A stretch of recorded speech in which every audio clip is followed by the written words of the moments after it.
পরিবারে কেউ দুর্বল থাকলে তাকে বোঝা মনে করবেন না প্লিজ। অনেক সময় ভাইদের চাকরি হয় না, অনেক সময় বোনের বয়স হয়ে গেছে, বিয়ে হচ্ছে না, এদেরকে বোঝা মনে করে। আল্লাহর কসম করে বলি, বিশ্বনবী সাল্লাল্লাহু আলাইহি ওয়াসাল্লামের কাছে একজন সাহাবী এসে বললেন, আমার ভাই তো কোনো কাজ করে না, ইয়া রাসূলুল্লাহ আপনি তার ব্যাপারে কিছু বলেন।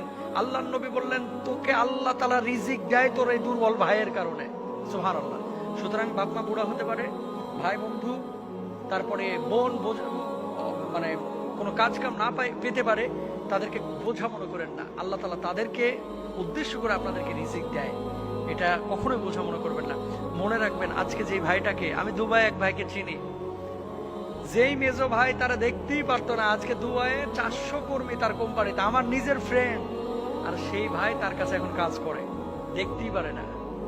ভাই আমার এই মেজো ভাই আমার বহু জ্বালাইছে, আমার মেজো ভাই আমার 3-4টা বছর খুব কষ্ট দিছে, যখন আমি শূন্য ছিলাম আজকে আমি হিরো, আমার ভাই জিরো। তো কালকে কি অবস্থা হবে আপনার ভাইয়ের আপনি জানেন না। সুতরাং এই পৃথিবীতে কাউকে খাটো চোখে দেখেন না, আল্লাহ বুঝদান করুক।